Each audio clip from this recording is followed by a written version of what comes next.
All right, I'm recording. You're recording. Was I supposed to have anything prepared, or we just gonna do whatever? Oh well, basically, all you really need to think of in like I'm gonna ask you like maybe 15 minutes, just like what your favorite song, and not even 15, maybe like 10 minutes. But what's your favorite song? It could be now, it could be ever. Okay. And explain to me like when you heard it, and then just think about some shit that's on your mind that you're going through that you need a song for, and I'd give you a song for that. And that's All pretty. right. It's nothing too crazy. All right. That's cool. I'll figure it out. All right, man. So I'm starting to record now. Turn that off. Okay, let me just check my levels. My levels is good. All right, and there we go. All right, word. Hey, everybody. Welcome to another edition of Tawanda's Live Request. It's quarantine edition, so we can't be in the studio together, but now we get to have people from all over the country and shit. And today, I got my homie Jason Cordova. What's good, Jason? Yeah. What's good, bro? How y'all doing, man? I'm glad I finally got to make this happen. You know what I mean? Mm-hmm. Yeah, man, we're trying to get you on for a long time, but like it was just the whole thing about you traveling to New York and shit. But now Yeah. we don't need to you don't need to worry about that shit. I gotta do shit, man. Yeah, man, like it's weird like trying to do shit in this new like Zoom world or like this new internet world. Like it's trash in a lot of ways, just being like you can't go outside, but some things are just like so much easier. You know, I was thinking about this Zoom shit. Like, it probably exposed something that shouldn't be exposed because, like, imagine you call out to work and then they be like, you just gotta log on to Zoom, right? You know what I'm saying? Yeah, Like, damn. like imagine like you're a kid, like, oh, I'm sick today. You be sick, but you still gonna be on Zoom today learning. Like, that's whack. You know what I mean? Yeah, you can't have a day off. Yeah, yeah. Like I need a personal day. Well, you can just you can turn Yeah, on a computer, right?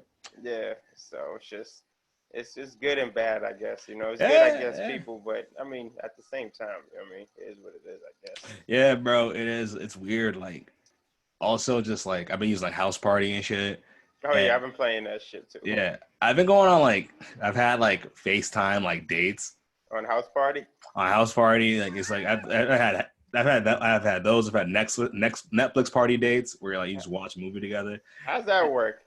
It doesn't. It's just like you just gotta. Is it like, all right, so you and her are like, all right, y'all watching obviously the same movie. I gotta press play at the same exact time. Nah, with Netflix Party, you can download this shit for your Google Chrome. Oh, that's an app. I thought It's y'all an was app. just like both thing. No, Okay. no, no. It's like then you can just then you watch and you can if one person pauses, it pauses for both of y'all. You can chat in the thing or whatever. It's cool, So, but so like is it like a real date? Like you type, if I'm putting my hand around your shoulder right now. Like, yeah, you see, that's the part. That's the problem. My hand is creeping up your thigh, and I'm waiting for you to stop me. Like shit, like Bro, that. that's the crazy part because I've had these dates and like we'll be FaceTiming or whatever, and it's like that moment on a date when you're talking to somebody and you're just like, oh, we're about to like make out or whatever. You know Right. the moment. That's what you're waiting for. That's what you're waiting for. But then what sucks is that like that moment it still happens on FaceTime.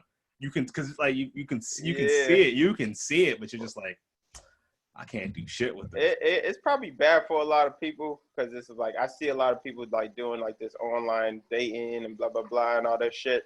But it's like after you've been texting a girl for a week and a half, 2 weeks, it's like if we ain't gonna get up and fuck, like this is turning into a job now. You know what I mean? Like just trying to pretend that I'm interested in something other than fucking for like however much longer I gotta pretend. Bro, And it's like it's brutal, dog. That's brutal for men, dog. It's brutal. Also, I'm realizing this shit too. It's brutal. Women do the exact same shit. No woman gives a fuck about what you have to say. You're right, dog. It's just like, and it's like, and you could tell because, like, you know, I already know how it is when even before this quarantine, once you've been texting somebody for so long, you know, the messages get real short. You know what I mean? It's like, at first it's like, blah, blah, blah, how you doing, blah, blah, blah. And then it'd be like, all right. And then it'll be like, that'll be like a whole conversation. But now it'll be like, hey, what's up? And then they'll say, what up? And then y'all don't text each other for 6 more hours. Hey, what are you doing right now? You know what I'm saying? It's just like. Yeah, and it's just, because it used to be like, after like, we don't got to pretend anymore. Yeah. Do you want to like go out and do this? Oh, yes, I'd love to. And then you go out and it's like, oh, there's the conversation. Because it's like, my therapist was saying this shit too. My therapist was the one who hit me. She was just like, honestly, if you're finding yourself doing more talking and texting on the phone than you are in person, you're just wasting your time. She said what? If She you're said talking more than texting? if you're texting and you're just like calling, just doing phone calls and texting, if you're on your phone more than you see that person, you're wasting both of y'all's time because and she like my therapist low key. I wouldn't say she's a savage, but she's like, but she knows how a nigga thinks. She's just like, yo, what she said was, you understand and you get to know somebody more in person than you do on the phone. Oh, of course. But the translation was just like, you can't fuck on the phone. That's the worst thing about it. Sadly. Yeah, you can't. It's like, what are you gonna do? Like, you're gonna be on FaceTime? Like, oh, you want to see my dick? I don't know. Right. You show it. What do you think? It's like, oh, all right. It's like, it's not. How many times you gonna do that? Right? Yeah, how many times can you? Like, how many times can you put your dick on the phone? Imagine some guy who's talking to multiple bitches too. It's like, by the time he get to bitch number 5, he's not even motivated to do the shit. No, like, yo, I done did this shit 6 times this week, guys. Exactly. Like, God damn, bro. Dick's not even interested. It's just like, hey, yeah, it's my dick. No, bro, I didn't want to get into this shit, but apparently it was on my mind. And it's just like, even like, because I've been watching porn this entire quarantine. Obviously, though. Yeah, and it's just like I've been getting so bored with just like I was watching the regular shit. I was watching, like booty talk, onion booty, right? Big booty shit, like the Brazil shit, standard issue shit, standard issue, like and I've said this before. I can't respect the nigga, a black man who does. If I say booty talk, you don't know what I'm talking about. I can't respect you, bro. You're right, dog. Yeah, that was a staple in the community. That was a staple. Where did you grow up? Where did you grow up? I remember remember when niggas used to sell bootleg DVDs, dog? Yeah.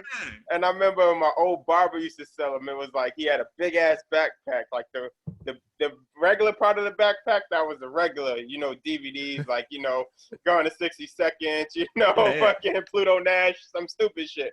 And then you go to the front part, but you had to like go to the side and be like, you know what I'm saying? Like, let me rummage through this shit and get some, but yeah, booty talk, like you said, all them fucking legendary, all them old Cherokees and Pinky before she got fat. Yeah. And it's like, yo, watching Pinky now, that shit is just heartbreaking, bro. Like, like out of respect for her, I watched one of her BBW ones just out of respect for the game one time. But it's it's a sad sight, bro. It's like watching those Motown PBS specials. Where right. It's like watching one of those like when they do like a reunion show and everybody doesn't look the same anymore. Yeah, and they come back in. Yeah. Everyone's like the Fresh Prince reunion, and the only one that still looks good is Will. Right, yeah, exactly. Right, dog. It was rough, man. It's rough, but you're like, all right. The one person that still like does her thing, but like I feel bad, I feel guilty. Like Sarah J still does her thing. For real? Yeah, but the thing about Sarah J is that like you go on Twitter and shit, everybody hates on her because like she looks like Triple H. That's just a fact. she does, and she always has. But the thing about her that made her special was that because there's always like a nigga fucking a white chick. That happened a lot, but she was the only one that looked like excited to do it. Right. It's funny. I watched the documentary. I mean, Gianna Michaels too. But Gianna's that's like she's like. She's like the Eminem of this shit, bro. She's like all time. Everybody. She's a trailblazer. Trailblazer, bro. She's a trailblazer. I watched. It's so funny how there's racism in porn. Like I would imagine, like once you already decide to like fuck for money for a living, you would think you'll be open to anybody who's willing to do it with you. But it's like people still be racist in porn, which is so ridiculous when you think about it, bro, in concept. Because they're doing that because they know that if they fuck a black dude or whatever, it'll fuck up the money. Yeah, for the white dudes. Because white dudes like it's weird. Like white dudes.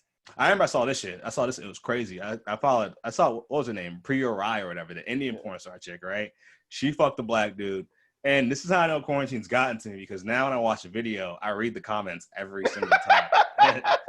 I never read the comments. Yo, sometimes the comments that's too engaging for me. The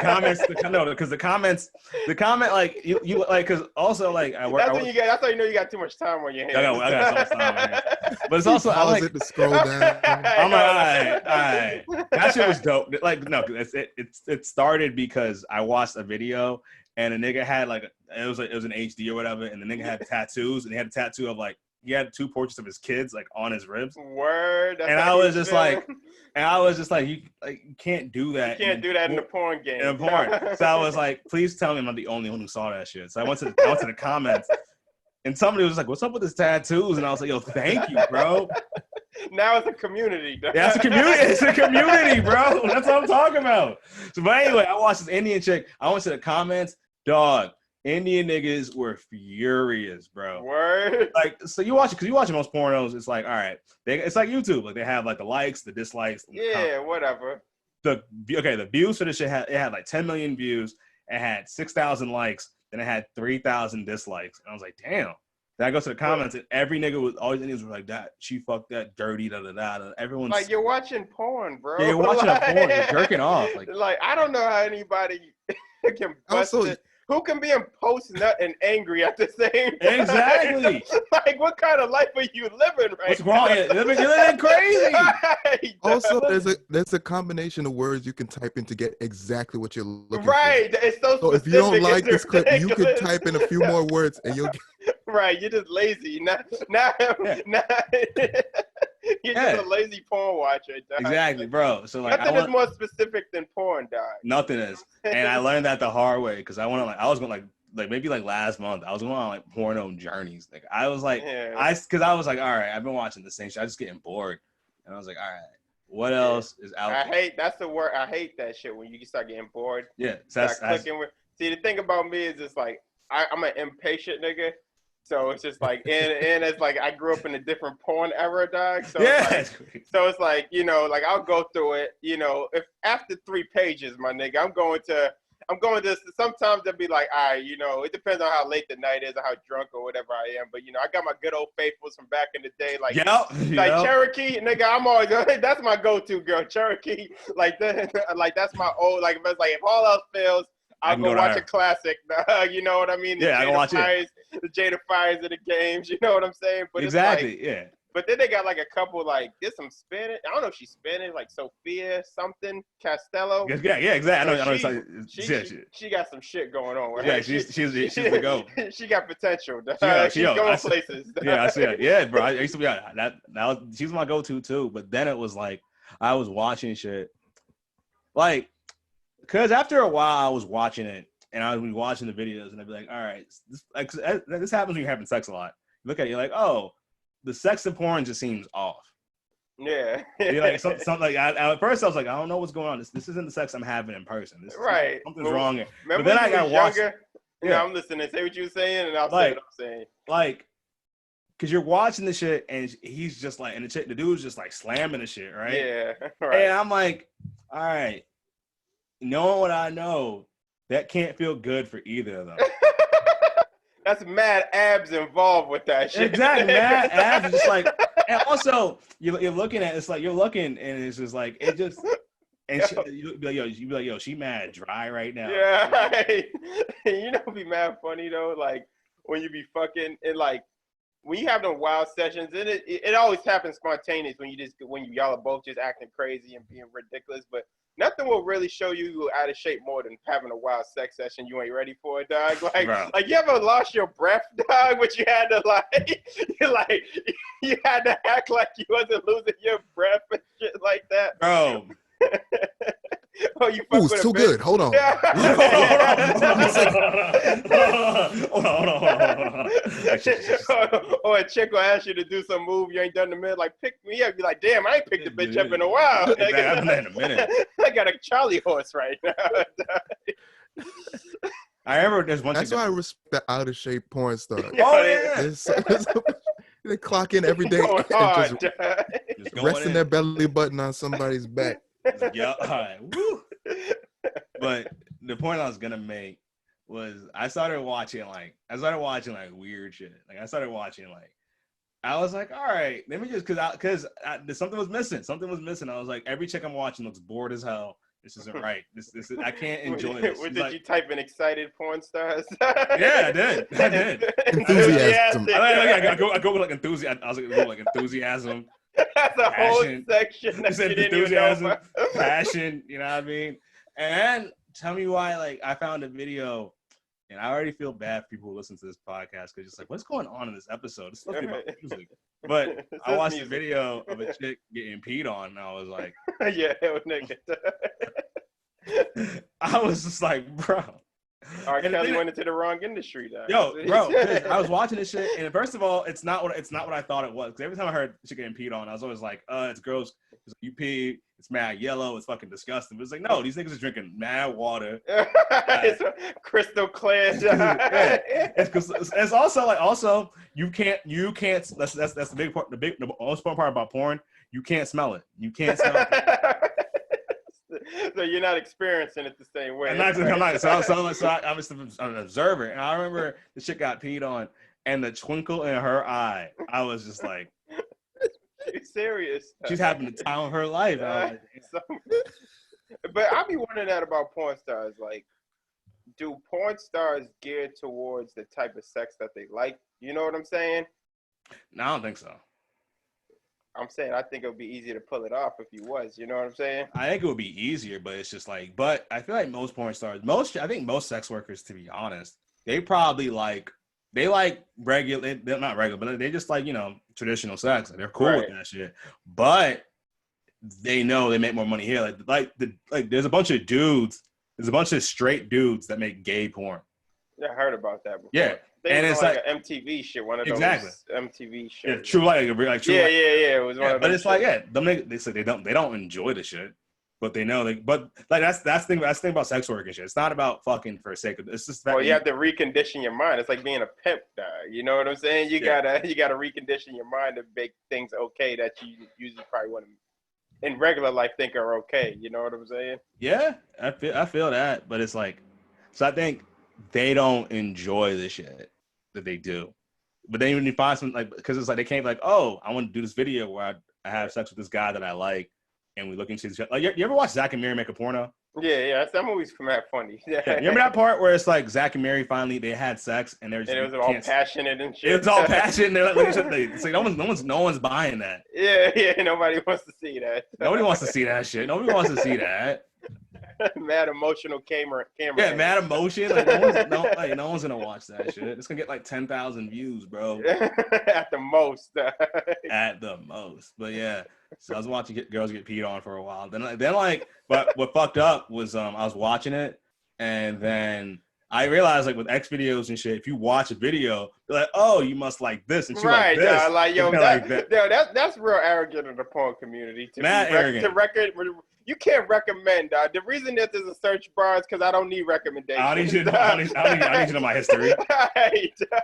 Also, I'm not in a state of mind where I'm thinking about what I actually like. Right. It's a clock that's running. Like, Exactly, bro.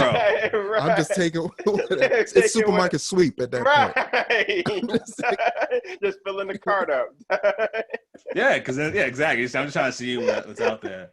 So then they were just like, yo, if you like that, you might like this, and it was just chicks. It was just chicks peeing by themselves. Yeah. And I was just like, no, dog, you fucked it up for me. You ruined the vibe. You got too real. Right, dog. So I had to like stop, and I went to like OnlyFans to watch chicks just like do shit by themselves. But all right, this feels like real.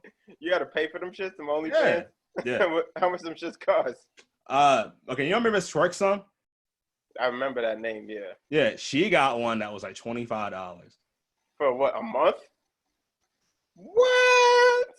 Yeah, they say like a lot of like there's some super famous chicks that got them that like, but they don't do shit. It's just like, hey, here I am, right, for $25. Versus like, there's one chick I follow. I said that before. Her name is Miss B Nasty, right? Of course. She looks just like Carrie Hilson. For real? And she be getting nasty, I'm assuming. Bro, it'd be like, yo, I'm in a parking lot. Watch me masturbate in a parking lot. Oh shit. And it's $7 a month, and I'm just like, I spent $7 on worse shit. That's just $7 on worse shit, and I feel better. There's no comment section. It's just like, you don't need the comments. You don't need the comments. You don't feel evil because like you go to like Pornhub or whatever. People walk by and see Pornhub or like X videos. If you walk by somebody's screen, you see that shit, you start laughing because by the colors you can tell exactly what it is. You're right. Fucking OnlyFans looks like Twitter. Word is like got a social media vibe. It has a social media vibe. It's kind of just like, it's also like a, hey, thanks for supporting young women. You feel good. You're like, yeah, you know what? You're like, you know what? That's right. And like, if you're gonna support in a creep way, this is the way to do it. You know what I'm Exactly. saying? Instead of being like, oh, watch this black slut put this whole thing in her butt, and it's just like, damn. Like, she got a mother, my nigga. Exactly. Hold on. Meanwhile, this chick is just like, hey guys, how you doing? I had a good day today. I hope everyone's staying safe with Corona and stuff. And you see, I have my mask right here. Now watch me put this in my ass. You're like, all right, this is the fan interaction, dog. Yes. You know what I'm saying? All right. So that's that. So Jason, what's your favorite song? My favorite song. I don't know if I could pick just one, but right now, one of my favorite songs ever is "We Gonna Make It" with Styles and Jada. Like, I always love that last verse Jada Kiss spit on that shit. I don't know, like that shit to this day still. I'll be like, damn, that nigga was like. That's what pisses me off about Jada Kiss now is like I remember actually you told me this years ago and I never forgot it. We was talking about rappers and you said the realest shit about rappers. You said rappers age like athletes, nigga. You know what I'm saying? Like, they really do. Like, he's just literally not as good as he used to be. Yeah, he's not. He's also like, even you heard Future's new shit? Yeah, it sucks. Future's new shit is just so like, it's just the same shit. Yeah, you gotta to grow. He hasn't switched up his style at all. You have to switch up, and like, it sucks because you look at guys like Young Thug or whatever. We were talking about that with the homie Jordan the other day, and it's just like Young Thug is a guy that like. He switches up all the time. Right. Always trying. And, like, he's always around new people to inspire him to do new shit. Right, he's on that Coltrane shit, though. Yeah. While, like, Jada is kind of just, like... First off, his voice is extra raspy now. Right. I can't listen to that shit. I can't listen to the niggas' music no more, to be honest, dog. Yeah. It's like, Jesus Christ, man. It's not hungry. It's like... I don't know. I feel like people lose their motivation. Like, Fabulous, same thing. Fabulous was just, like, the punchline nigga. Yeah, exactly. Lloyd Banks. Shit. Banks, all them niggas is just like, and it's like, I was actually thinking about that because, like, you know, when newer rap started, you know, when people were hating on, like, the newer generation, and I probably indulged in the hate a little bit, but then I started realizing that, like, rappers, instead of just trying to be the best wordplay, they were trying to capture emotions in their music more than anything. So, like, a nigga will make a song, and he might not even be saying anything wordplay or creatively, but it's still an emotion he's capturing. And then, exactly. Like, so it's just like a lot of these new niggas are mad nice, dog. Because it's just like, if you fuck with the emotion or whatever he's trying to relay, then that's what's for you. You know what I mean? It's just like, with everything in life now, everything is so specific based on what you want. That's how music is now too. It's like this type of music for this type of person, or it might be this type of person, it might just be a mood you're in right now. You know what I'm saying? Yeah, exactly. So, that's why, like, I fuck with everybody right now. You know what I'm saying? Yeah, I feel you. And I look at like guys like Jada, even like a lot of old rappers. Jada, even like Ross, Logcast. It's just like you're rapping about the same shit. Right. And I know, but back when you were rapping, like around this time, when Jada said "my bathtub lift up, my walls do a 360," yeah, right. You knew he was bullshitting, right? But it was still just like he's trying to get to this point, right. And now he's at this point, and it's just like. All he's doing is giving like advice. It's always advice. And there's some niggas you just don't want advice from, dog. I don't want advice from you, Jada. Like, some niggas don't get to be motivational speakers, and that's just what it is, dog. You know what I mean? Yeah, bro. That's why I started listening to Gucci, because Gucci was just like, I'm rapping what I'm living. And to this day, like his new shit isn't as good as it was, but still rapping what I'm living. But even like a guy like Boozy was giving advice. Boozy was giving advice at 22, being like, bro, stay out the streets. Because if you're in the streets, you're going to see a nigga like me, and I'm fucking crazy. Like, it was always shit like that. And even today, it was kind of like, I remember he had an album when he came out of jail, and it was just like, yo, that jail shit fucked me up. I'm still trying to figure out the world. Right. So that's what I want to hear. But Jada was just like, it's just like, where do you go?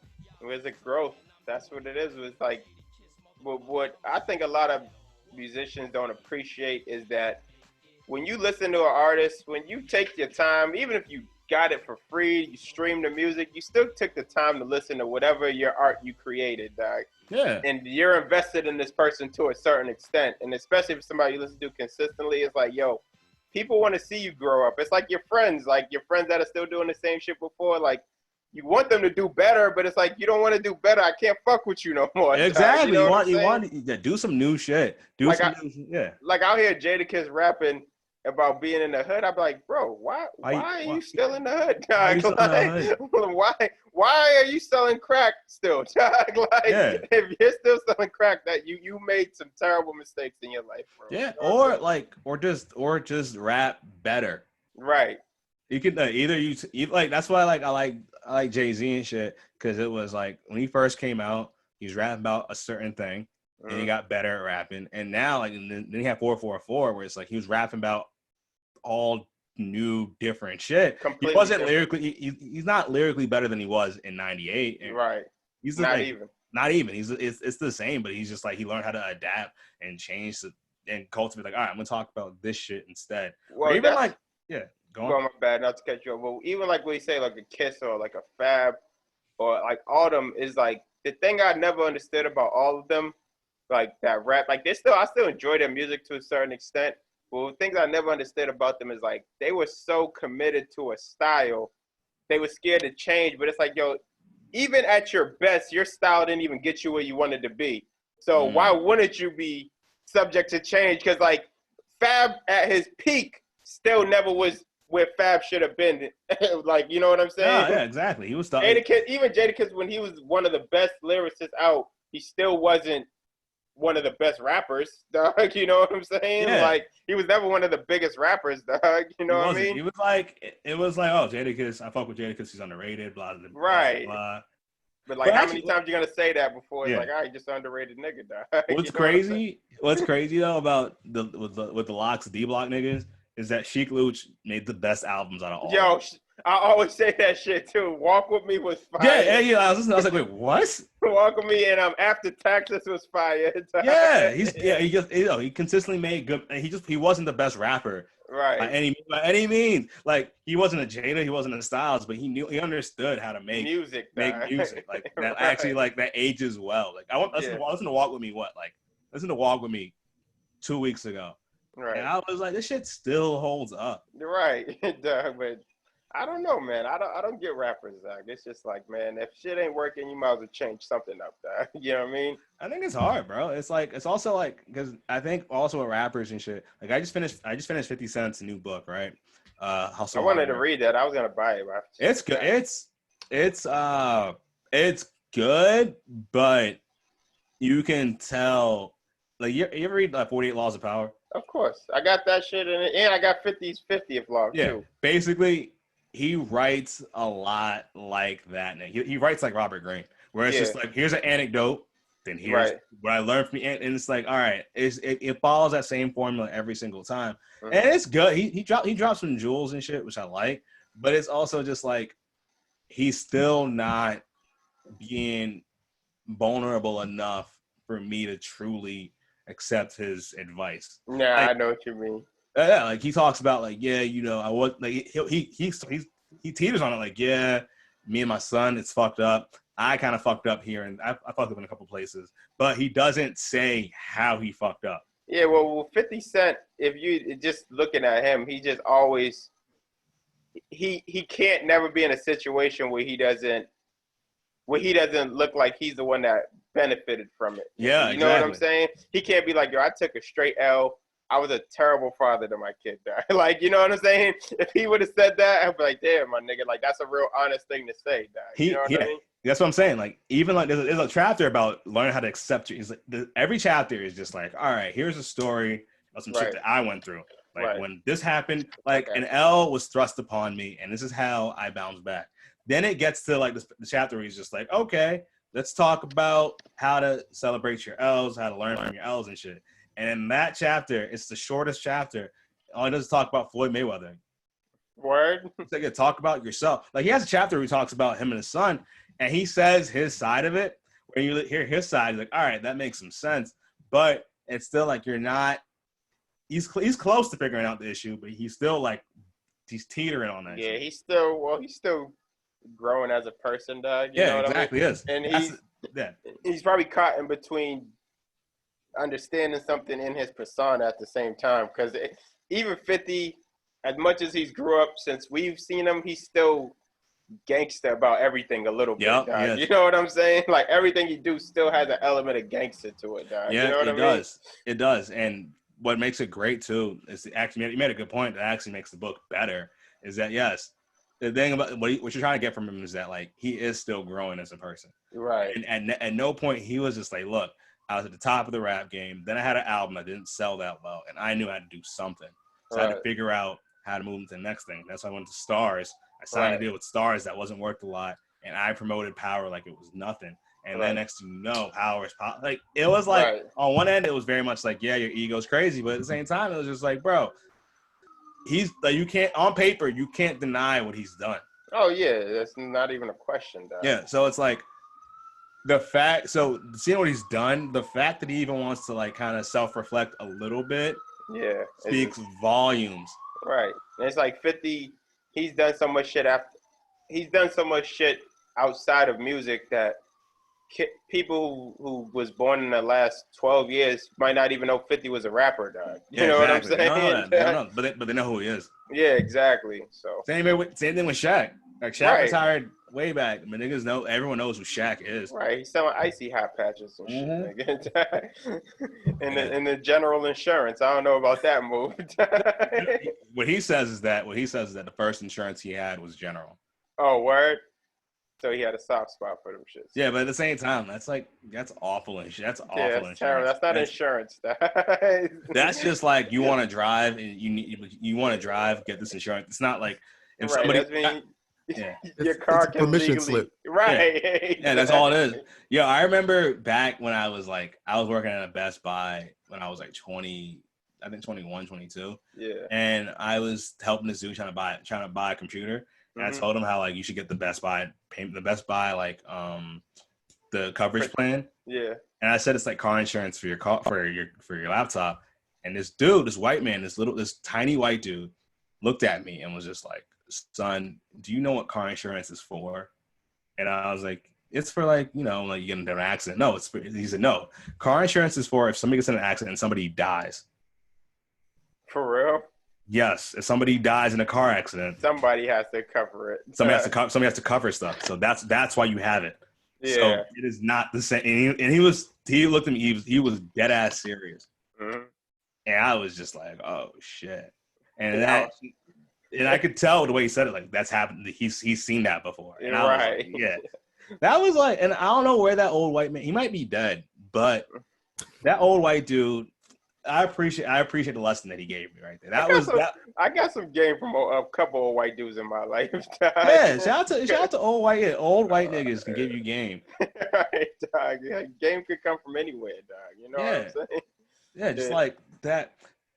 I don't know, it's like that's why I think I look at older black people and how they always like. I feel like older black people feel like more of an obligation to give game to the young. Like, they're always trying, no matter where you are, no matter what. Dog. An old black person is gonna be like, "Hey, don't do that." You're right. Like, you're doing everything right. They're gonna be like, "Nah, young blood. Nah, young blood. You gotta."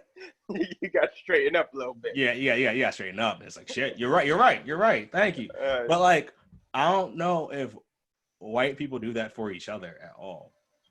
Well, it's just because the consequences of being a fucked up white person aren't as fucking dire as being a fucked up black person. Yeah. Like how many white people I know in my life who used to do drugs for like 5-6 years of their life and they're just living good lives now, dog. Yeah, like, I've seen that. Like, it'd be like, yo, like this dude I work with, he's like, yeah, I was on heroin for like 5 years, dog. And this nigga has house, he has 2 boats, dog. There's not one black person you know who did heroin for 6 years who has a boat right now, dog. Not one, dog. Yeah. You don't know one. You don't know one. Even as a success, there's no successful ex junkie. Like the most successful ex like drug addict that I can think of is Bobby Brown.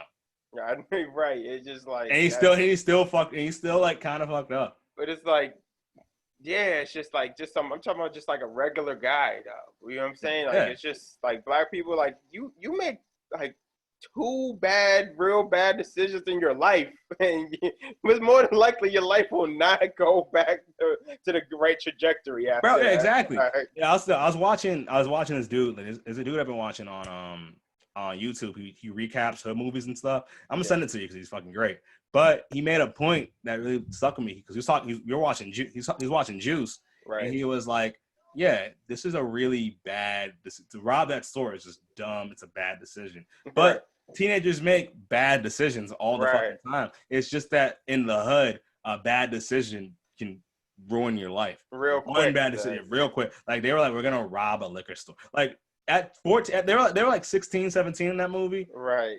You do dumb. Everyone does dumb shit, but dumb shit as a black man, as a black youth, period, it ruins everything. No one's there. Like it can spiral out of control real quick. It can spiral out of control real quick. So I think it's like older black people, they see us and they're just like, all right, we gotta make sure, because I've seen it happen where it's like you make one mistake.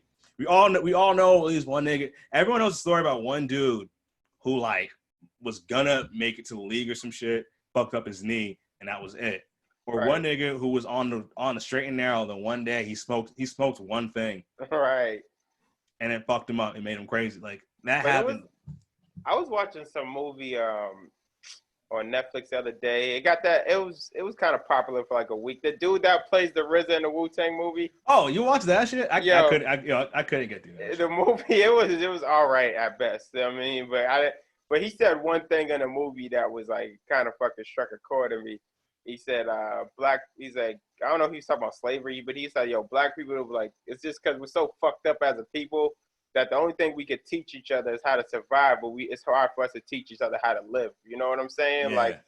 Like for most people, most black people, I be feeling like most days you feel like you just got through the day, dog. You know what I'm saying? Like, you just surviving, dog. You know what I mean? And it's just like, black people, like, we don't have a collective identity, and I think that's what's fucking us up. You know what I mean? Like, I used to work with like Chinese people, like real Chinese people, dog. You know what I'm saying? And before he was a car salesman, before he's this nigga, you a Chinese person first, dog. You know what I'm saying? And that's where that shit comes in. It goes the same with Italians, Irish people, like. And that's with black people. It's like, nigga, you got to be a black person first, and then you do all that other shit, dog. You know what I mean? But it's just like, it's hard, man. It's real hard. I think that's at the end of the day, that to me strikes that's an American thing. Yeah, like, because I think like because while you say as a community, we can admit like but still there's enough black people who are just like, yo. We need to, as a community, unify. There's a lot of people doing that. There's that conversation. But what I've noticed is in the white community, there's no white community. They don't like this. They're just people. They're just people. In this coronavirus shit, it's been like no one's I've been seeing them outside doing shit. They don't give a fuck. Like, they don't give a fuck, bro. Right. Because they don't see themselves. That's white privilege in my eyes. You don't have to see yourself. They're never like, I gotta reach out and help the next white person. Right. And I've never seen that. Right. I've seen them treat minorities like trash, not because they like white people. It's because they think minorities are less than white people. They don't like each other. They don't care for each other. That's why you can go to shows. You can go to shows. And you can make jokes about white people for 15, 20 minutes straight in front of an all-white audience, and a lot of them will laugh, but one or two will get mad. And then everyone else looks at them like, yo, what's your fucking problem, You're bugging, bro? Dog. You're bugging. Because they're all laughing. They're not they're not thinking, oh, I do this. Like, oh, they're talking about the next white person. They're not talking about me. Right. Yeah, that actually makes Let a white person sense. go to a black show and tell nothing but black jokes for 20 minutes. That's not gonna fucking fly. Yeah, they're gonna be like, oh, he's talking about all of us, right? He's talking about all of us, bro. Right. So I think that's a whole issue. That's just like a problem that I don't know. It's just like because even like with the because I noticed that too when it's just like. When Barack was president, right? When Barack was president, every black person was just like, that's my guy. Right. I support him because he's black. I can see myself in that. You see white people, like, yo, have you seen the white people that hate Donald Trump? Oh, yeah, it's brutal. they're just angry every single day. They get so flustered and mad, like the idiot and cheat. Like it's like, I mean, yeah, but which the is people true. like people who do that, like number one, y'all voted for Trump, dog. Don't ever forget that shit. Not you. I'm just saying people. Yeah. And then it's like that. Me and my boy's mom was talking about like Trump is the ultimate white privilege, bro. It's like, yo, like every person with a half a brain when he was running for president, like this dude does not need to be president, right? This dude was president. He was wilding since day one in the office, bro. But he had to literally ruin the country for white people. Like, whoa, this guy's crazy. Like, no, we knew the nigga was crazy like mad years ago, dog. But now y'all think, oh my God, he's out of control. Like, no, he was out of control during his campaign run. He was out of control, dog. He's out of control on The Apprentice. He's right. been out of control. He's like, been on TV being ridiculous for years. Right. Yeah, but it's also like here's the other problem with the shit. I was thinking about this when I was reading 50 Cent's book and I was talking to people about this shit. Like the thing about Trump or whatever is that people in their minds thought, okay, now that he's president, he's gonna like understand what the importance of the office, or after this tragedy, he's gonna change. People think they can shame him into doing something, and I'm just like, bro, you got a dude who was a billionaire and the president being the person he was. Why would he ever change anything? And he got into politics, and he wasn't a politician. Exactly. Like he got into politics because he had enough money to run a campaign. Yeah, and that's like, that is like that's the American dream. That's the American dream. That's like that niggas is like, oh, like white people are just like, damn, he could do that with nothing. I can be that. And it's just like, no, you can't. The same way, like niggas when we were younger, everyone wanted to like. I feel I'm just talking shit, but I feel like the way every nigga wanted to sell drugs as a kid is the way white kids wanted to be president, because they're like, I know I could do that. It wasn't unattainable, dog. Yeah, it wasn't unattainable. Like you think about it, yeah, like right now, you're like, I could if I really tried, I could get a kilo of coke in a month. I think about it, for real, right? You could find a key, dog. I could find a key. Yeah, like that's why we sit back and we watch shows like Snowfall. We watch The Wire and shit. We're just like, I could do that. Yeah, they were in history class doing the same shit. Like, oh, I could do that. Reading about George Washington, I could be racist. All right, all I could do that. All I gotta do is attack people on Christmas Eve. Anybody could do that. Anybody can do that shit, bro. What? And it's like nobody's even expecting it. Yeah, I got right. Yo, because I used to be in history class, and I never, maybe I don't know if it's because I was African or what, but I used to read about these white historical figures, and I never like identified with them. Yeah, me neither, dog. I was just like, it was just something I had to learn to pass a test, bro. Yeah, and like that's why like I look at like that's when high school, and I'm glad I went to the high school I went to, because like the books that I remember reading books by Black authors. That was the first time. It's like that. It's like a lot of that shit, like representation. It does matter. Like I was talking to my girl. My girl's like, she's mad dark. You know, I love dark chicks. Yeah. And she was telling me one time, we was talking, and she said like when she was a kid, dog, and she would buy dolls, and she said none of the dolls look like her. And she said that did something to her mental as a kid. She was like, yo, you go in a store and none of these dolls look like me, dog. You know what I'm saying? Like they're all blue hair, blonde eye, you know, whatever. Blonde hair, blue eye, you know what I'm saying? Like that's just like fucked up, dog. You know what I mean? Then you're going to start to think that maybe I'm not pretty enough to be a doll, dog. You know what I'm saying? Yeah. Like shit like that. But nobody be thinking about shit like that. You know what I mean? They don't be thinking about it. And that's why like now it's like there's sometimes I look at shit where I look online, maybe because I'm like 30 or whatever. Yeah. I'll see people like, oh, this black, we gotta celebrate black. And I'm like, part of me rolls my eyes. And then part of me is just like, no, this isn't for you, bro. Yeah. This is for the younger kids who are looking at that shit. Exactly. Like our time has passed, dog. Our time has passed. And now, and it's like for us now, it's like we gotta look at it like when we walk in the street, and even just like you could be doing like a nigga in like a shiny car, just driving around, being regular, just a regular dude.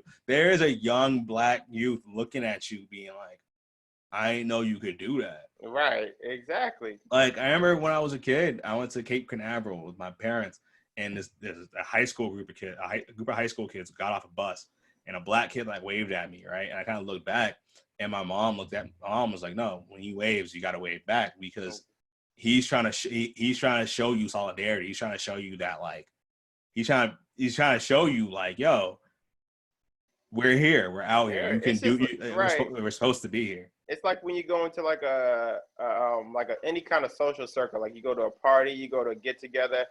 If it's a bunch of white people and there's one black, you gotta talk to that other black person. Yo, dog. and You have to go in the corner and just have a nigga moment sometimes, dog. Yeah. Like I do that shit, like, yeah, you know what I'm saying? Like you pull up and like, damn, like, and then or sometimes y'all could just look across the room and just be like y'all give each other that look, like, yeah, we the niggas in here right now. Dog. Yeah, bro. I get that. I get that. I love that. Yeah. Also, what I love is I remember at my last job, like I was the only black dude there for maybe like 3-4 months, right?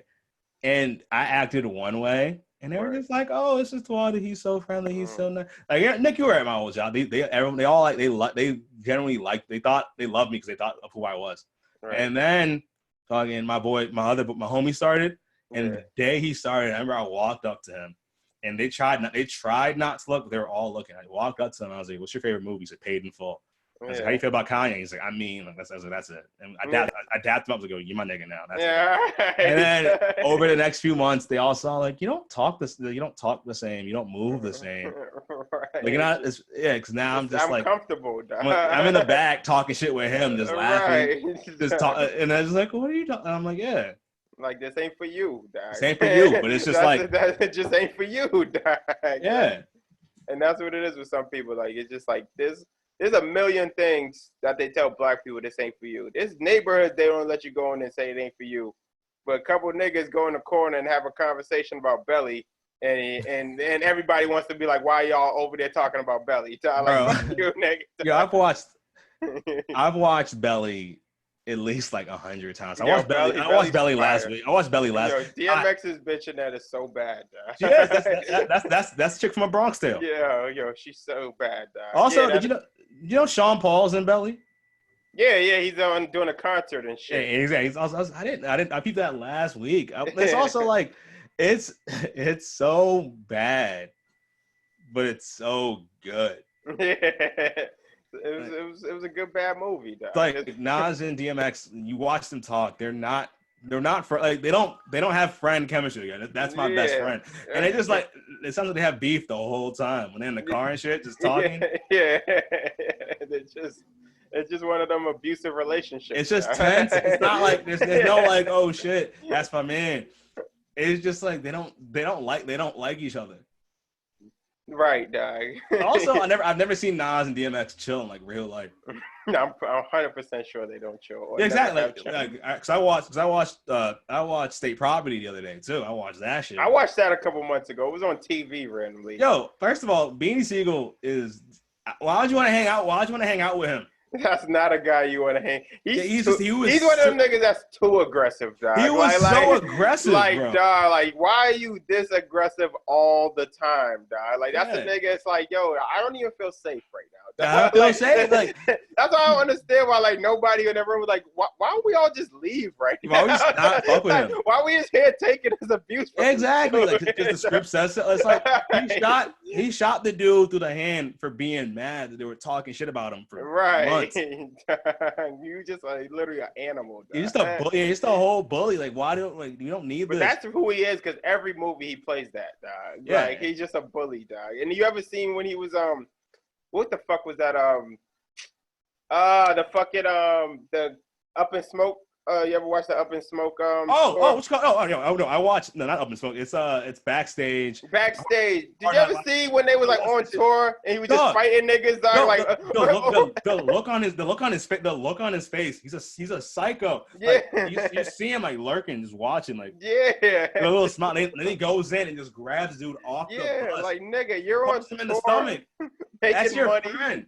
Fucking bitches. What do you got to be mad at right now? Yeah, he was so. I've watched that. I've watched that. Like, I watched that literally. Like, again, I watched that last Sunday night at like 2 a.m. Yeah. I watched that shit 1,001 times, and every time I watch it, I always look at that like, for him, and then also on a similar end, Dame has a similar energy, but not like on a Dame, dog. That's a nigga I cannot be around. That's dog. a bull. He's a bully, bro. That's a nigga you can't be around, dog. And like, when people understand about Dame, I'll be like, yo, Jay-Z was your man's, right?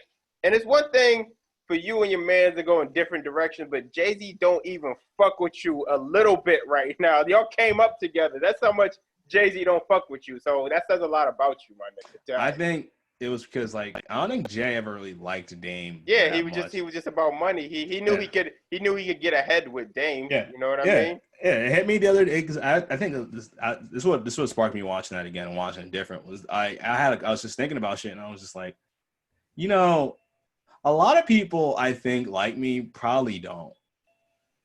Probably. It's like I sat back. Anybody though. That's anybody. Yeah, exactly. People don't like me, and then like, but they just feel like you know they're either they're nice or they're just like they have to.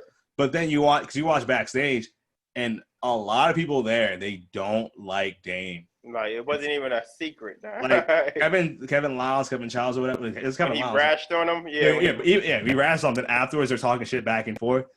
Kevin does not. You can see he does not like this Dame dude at all. Yeah. At all. Clue and his homies, they didn't like that. They didn't like that nigga at all. Right, dog. Well, he's one of them. I got a friend like that too. Like, even if he got nothing to say, he want people to hear what he got to say, dog. You know what I mean? Like, he just has to be loud. Like, I'm here. I'm grabbing the attention. I'm just saying stuff. I'm not saying much. Everybody's looking at me crazy. I know everybody's looking at me crazy. I'm acting like a bitch, but I don't care because I'm me and I should be respected. It's just like, all right, that's cool. That was a lot of wasted energy for people to just look at you like you're whack. You know what I'm saying? So, yeah, it just something else. Clue's manager said it. He said it in that fucking documentary. He was just like, it's annoying when Dame says shit because he's an asshole, but when he's right, he's right. He's super right. He's super right. But then but then the minute that he lost all of his power and shit, people were like, I don't have to like this guy anymore. Yeah, once Jay-Z said fuck it, nobody chose Dame's side, dog. Everybody. A couple people did. Cam did. Well, Cam had his own movement though. You know what I'm saying? But Cam didn't need nothing from Dame. It was just like, I'm gonna make as much money with this nigga as possible, and I'm still fucking Juju. Cam dissed Dame on. He dissed Jay-Z on Killer Season. Remember that shit? I remember that. I love it. Yeah, he dissed them. He dissed them for Dame but that's also because I think it was like this is where it comes down to too. Is that like Dame was from Harlem, right? Rockefeller as a group, and this is just hearsay. I've gathered. It's like Rockefeller as a group. That's not as a record label. They weren't that strong. They were strong because there were multiple little groups inside of it. It was a network. It was a network. Yeah, it was a network. It was Jay and all the niggas from Marcy. That's State Property. Yeah, that's State Property, the Philly niggas. Then you had Dipset. Right. And that was it. That was those three groups. And he had Kanye making his beats. Kanye was like Kanye, Just Blaze were the only, as producers and shit, they were the only niggas that were just like, we're not coming with niggas like that. Right. But you look now, Jay, the niggas that are around him today, same niggas that were like, it's still Tata, it's still Memphis Bleak. Right. It's still those Mars niggas are still right there. Right. Fucking the Philly niggas, there's some dissension and shit, like Oshino or whatever. Oshino was like out the group and shit. Yeah. But still, as a unit, the niggas are still together. Dipset, that's still a thing. But it's like they all kind of branch out to their own shit. And Dame's kind of just like, we have an army. You don't. You just have like, you had groups that were linked together that don't even like each other. Like they don't like each other like that. Oh yeah, because once the money dried up, they all started dissing each other. Yeah, the money dried up. Also, it was like you got Harlem niggas and Brooklyn niggas, and Brooklyn and Harlem, they're mad far from each other. Right, niggas. They don't even have like any interaction usually. They don't have any interaction. They don't move. Like they don't talk. They don't talk to each other. They're like that's why like you see people talk. They're like, oh, everybody fuck with Memphis Bleak. Everyone liked Bleak because Bleak was like the nicest. He was a cool dude. Yeah, he still is. He's a cool nigga, dog. Some niggas are just cool niggas, dog. You know what I'm saying? You know what? Actually, I look back in retrospect, and I always want to give Memphis Bleak way more fucking credit, bro. He was top. He was easily like, he's like the Krillin of Rockefeller. right. You know he's not good, but you fuck with him, dog. But no, it's like anywhere else. Like Krillin is the strongest human in the world. Right, but he's just around a bunch of bunch of gods and saints he can't fuck with, nigga. He can't fuck with. Right. But like Memphis Bleak, if Memphis Bleak was anywhere else, if he was on Murder Inc., he'd have been if he was on any other crew, he would have been the top dog, man. Yeah, because you ever go back to his albums? Yeah, he has some alright shit, nigga. No, he's consistently good. Yeah, it's not like, oh, this is the craziest shit I've ever heard. Right. But it's like it's consistently good. You can listen to it. You can listen to them shits. You go back now, you hear like the first Rihanna feature ever was on a Memphis Bleak album. See, he had foresight. Bro, he brought New York and the South together. He was one of the first to do that shit around here. Yeah, around here was fired. That was fired. He brought because he was just a cool nigga. Right. And I remember he told a story.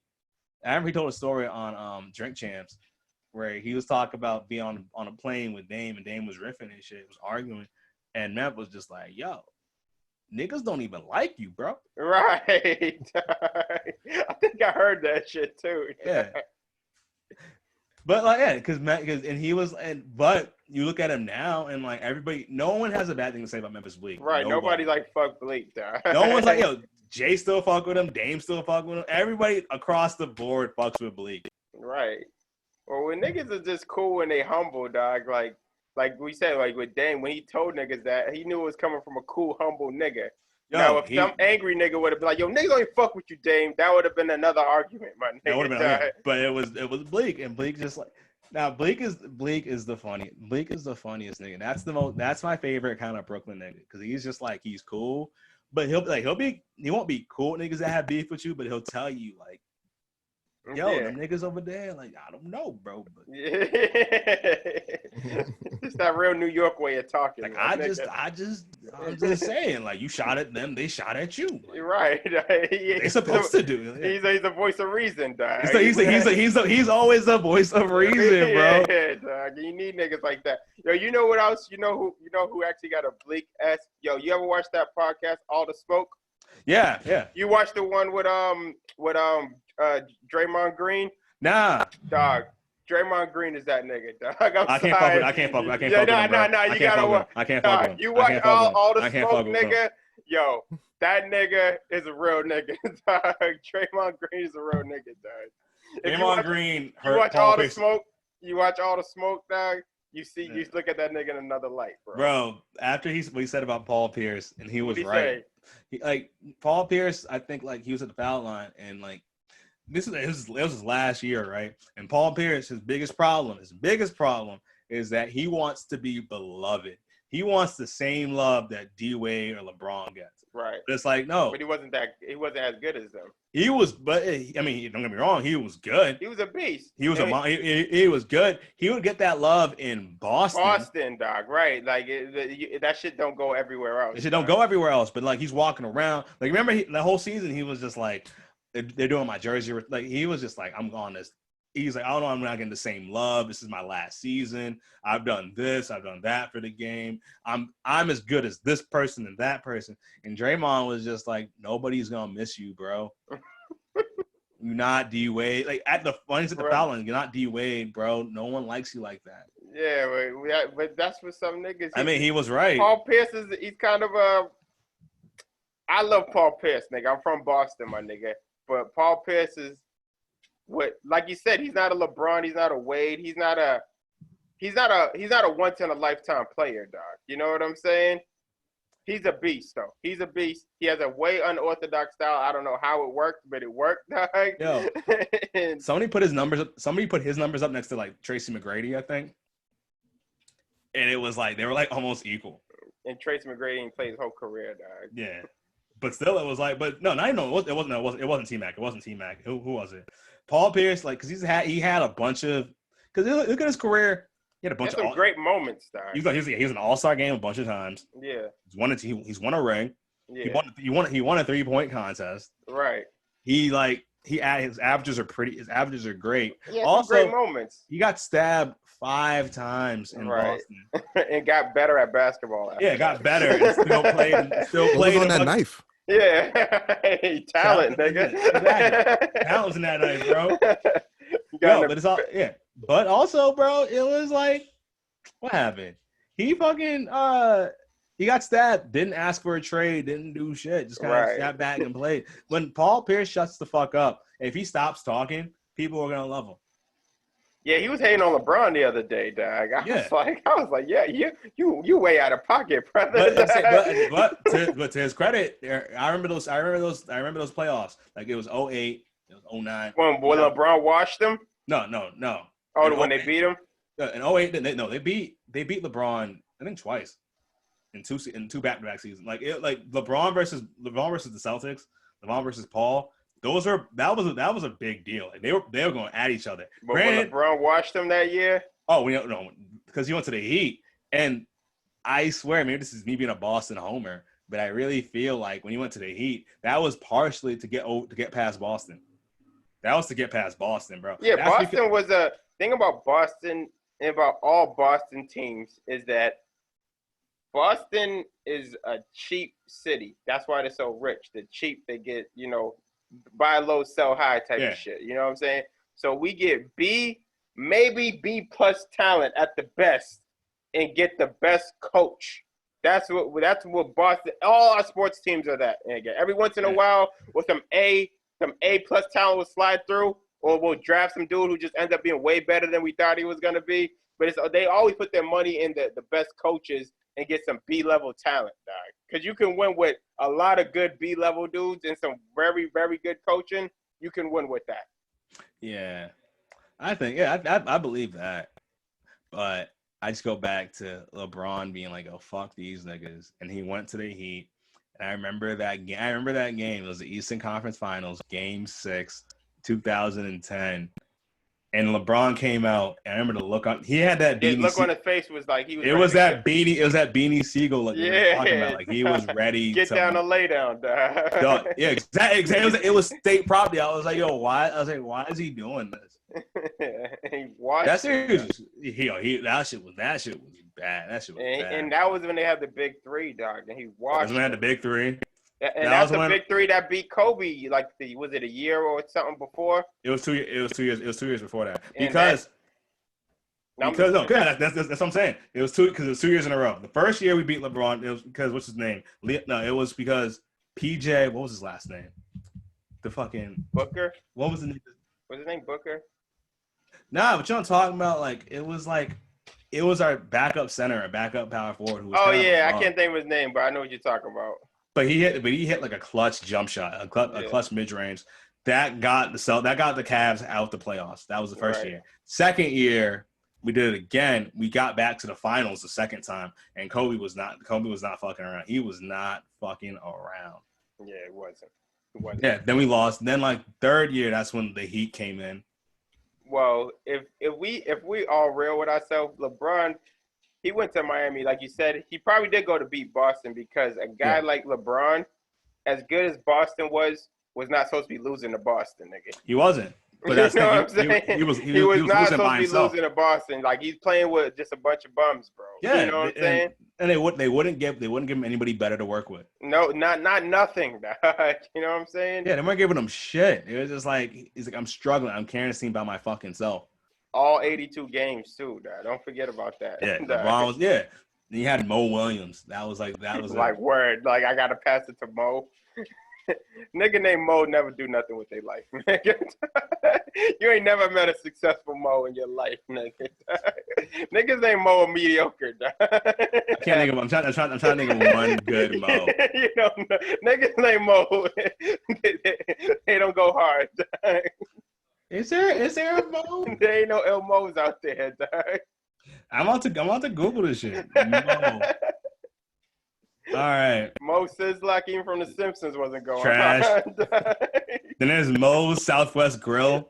Trash. Yeah, right. See, Mo's a mediocre. Then there's Mo from the Three Stooges. See, He was the best one. But he was still mediocre at best, nigga. Even he was still whack, nigga. Are we sure the name Mo is an abbreviation for mediocre? Yeah. It could be. Mediocre. Name Mo. I'm Googling. There's no ill Mo's out there, dog. Bro, there is none. Bro. Yo, niggas named Mo don't go hard. I told you. Nah, because the thing is, because a nigga named Maurice. Maurice, yeah, Maurice. If they're successful, they go by Maurice. Morris. Morris. Swaggy ass name. Morris, yeah. But a nigga M-O-E? Nah, nigga, M-O-E ain't that nigga. Mo's don't go hard, dog. Nobody, you ain't never heard say, yo, that nigga Mo's that nigga, dog. Like, yo, I'm Googling. No, those words have never been I'm said looking. by anybody, dog. All right, wait. There's a nigga named Mr. Mo. He's definitely not that. A rapper and member of the group Jim Crow. So. Yeah, I'm definitely Mr. Mo. I don't fuck with that nigga already. It's so tragic. Like I looked at Mo, right? Mo is a common given name. I looked at all like the famous people, and it's like 30 people. Right, there's only 30 Mo's and they all whack. Not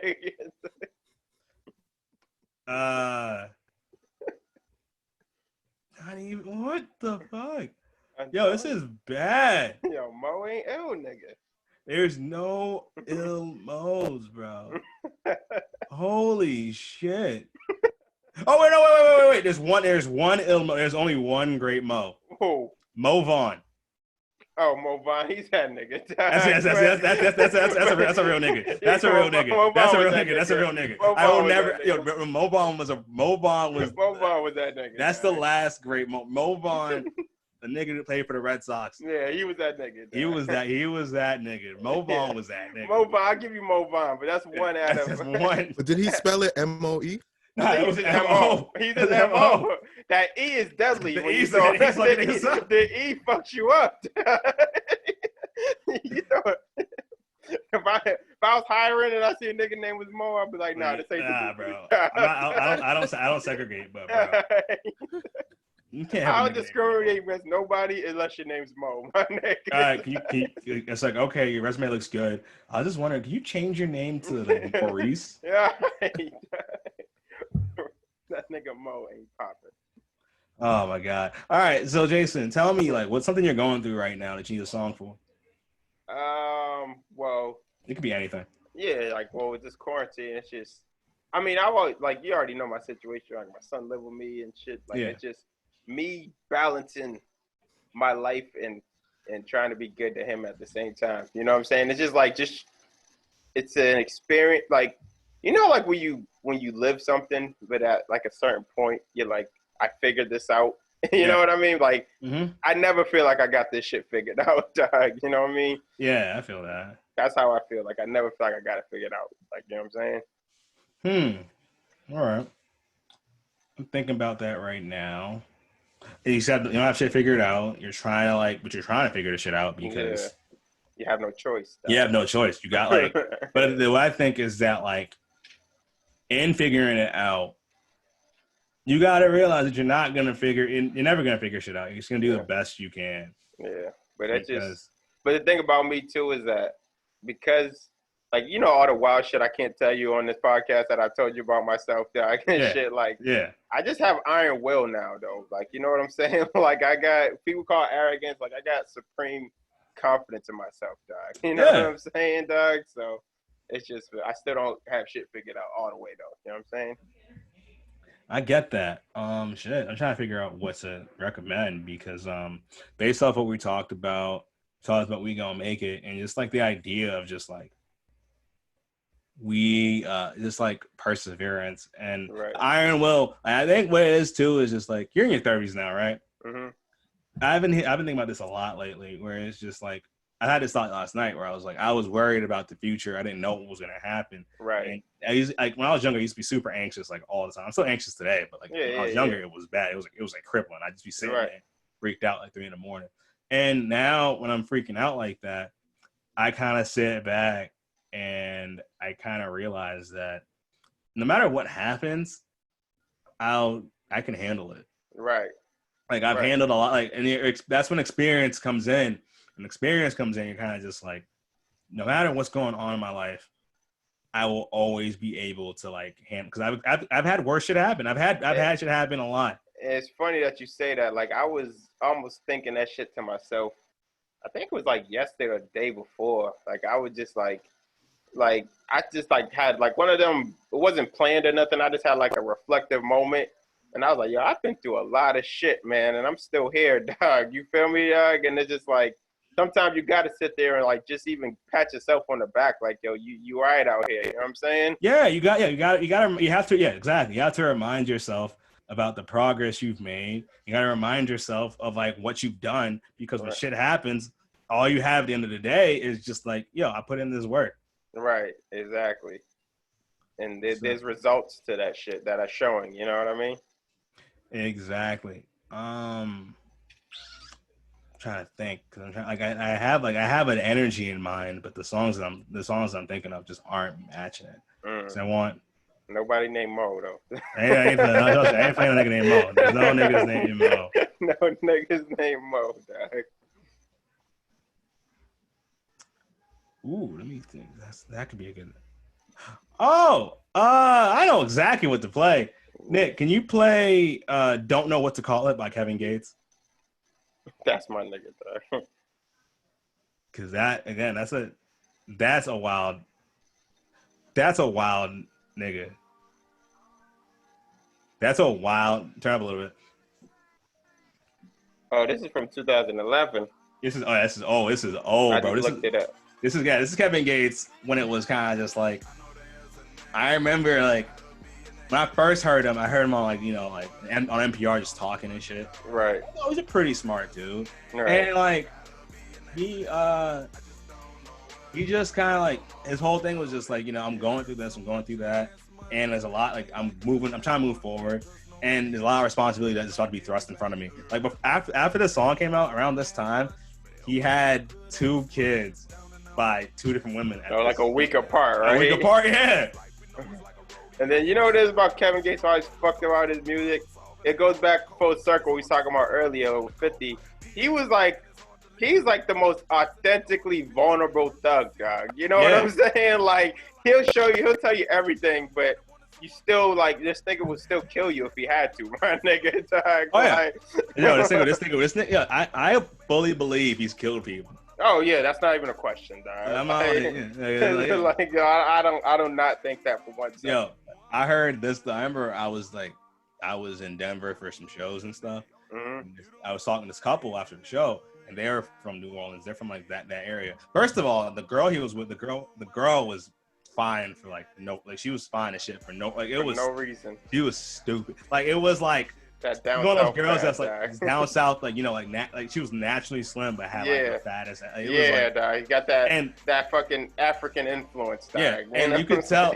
Yeah, that and the dude she was the husband or whatever. He was a good dude, but you could tell it was just like he knew, and like she was so bad that you could tell that in his mind she was his crowning achievement. Oh yeah, not in like a simp kind of way, but just like in like a, yo, this is my bitch. This is my girl. Chick is bad, nigga. Like dog. His Instagram page, I followed him. It was just like it was a fan page because she made music. It was a fan page for her. That was his page.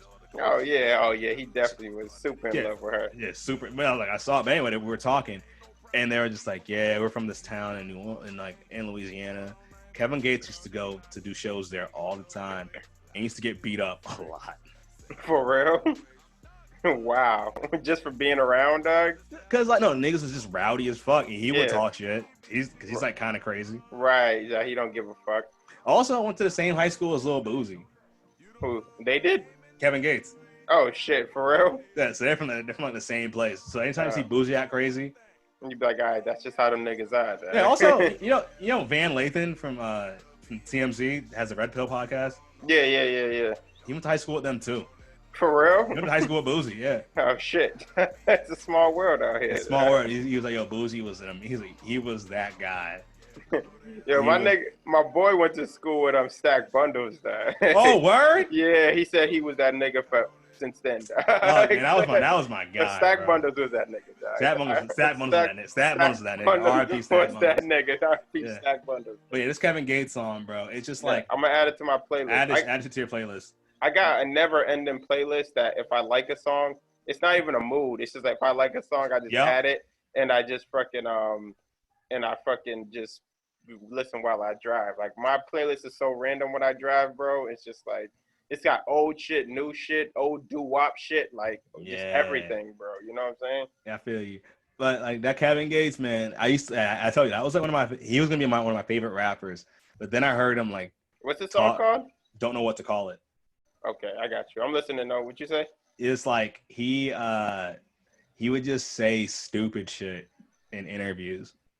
Yeah, he was wild. Like he's just all about eating ass. Like my god, he was on the eating ass rampage for like a while. You know what I'm saying? Like I'm supposed to eat booty. Yeah, exactly.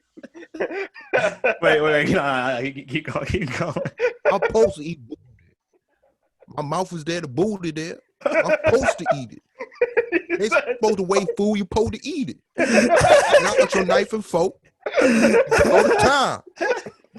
Just like that. Dog, you sound just like because he would say some profound shit, bro. Yeah, he would say some shit like that. Yeah, right. It was like the perfect mix of like consciousness and ignorance. It all mixed up into a perfect blend of booty. All right, Nick, can you do me a favor? Can you do me a favor and talk about like Kevin Gates being how to stay safe in COVID, but he's still ignorant?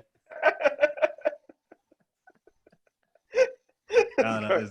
You supposed to wash your hands and keep your hand clean, right? You wear a mask. The only time you take the mask off is if you eating booty.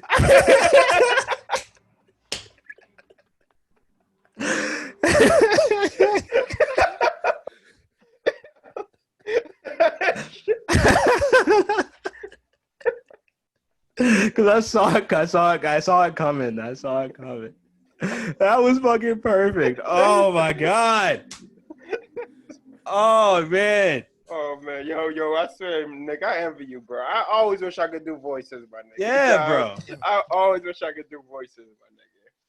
Yeah, me talking as Memphis Bleak is the closest I've ever gotten to doing a voice. That was, and I'm like, oh my god. No, you did the theme song from Step by Step. You did but anybody can do that shit. He's got to be raspy. That's also that when I did that shit. That's because I heard Tony Baker do it. Word. You ever that his joke about that shit is so hilarious. I've never seen it. Oh my! He just talks about how like all in the '90s, all the theme songs just had the same raspy voice, nigga. Word. If you watch it, it's so fun. I'm gonna plug it on the Instagram page because I always like when I did that shit, I was like, oh, this is funny, but I already saw Tony Baker do it, so I gotta watch that shit on YouTube. That shit was so fucking funny. But yo, now we're at the closing part. Where I gotta ask you for help with some shit that I'm going through. Mm-hmm. All right.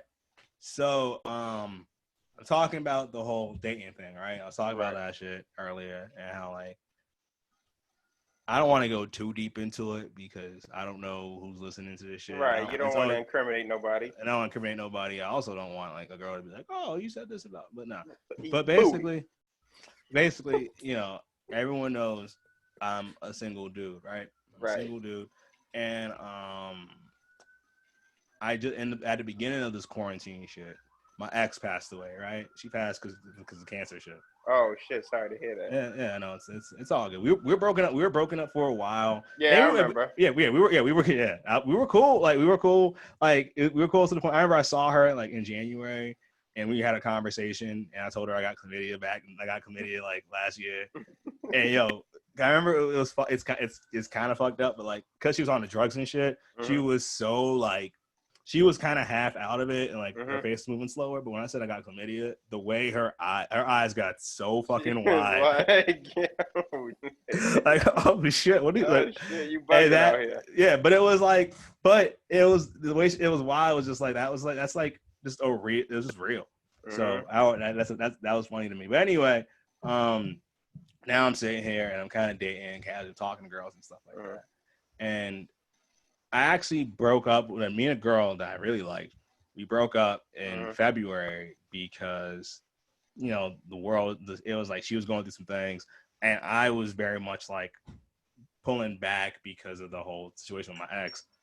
And now, because I was like, I don't want to be actively in a relationship when I get this bad. I don't want to like wake up next to a chick and get a call and be like, yo, your ex is dead. I don't want another woman. I want somebody to see that happen. And not in like they can see me cry or whatever, but like, I don't want them to see that and then have to see me be vulnerable. Now they think, oh, he's in a space where if he's vulnerable with me, I can be vulnerable with him.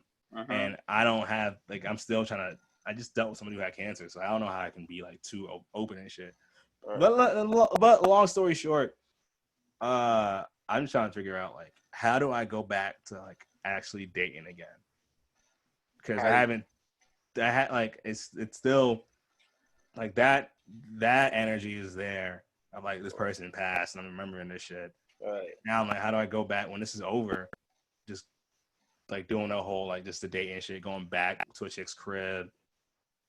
Like, how do you go through? Like, how do you get back into it? You're asking, or how do I get back to? I need a song that'll help me get back to fucking.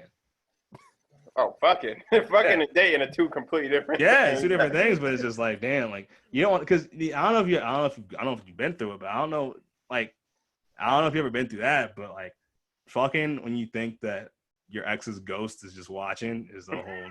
Yeah. It's just I don't know about I'm trying to think of a song, but just regular advice is like, as I get older, I realize that you have to accept how you feel about any situation, right? You don't have to lie to yourself and tell yourself you're not sad, you're not feeling awkward, you're not feeling this. But only thing you have to consciously do is how you react to it. You know what I mean? Yeah. The way you feel is the way you feel, bro. Like, and don't ever try to deny how you feel about something. Only thing you have to think about in your mind is how I'm going to react to it. Yep. Now, back to your question at hand, fucking, which is my specialty. Yeah.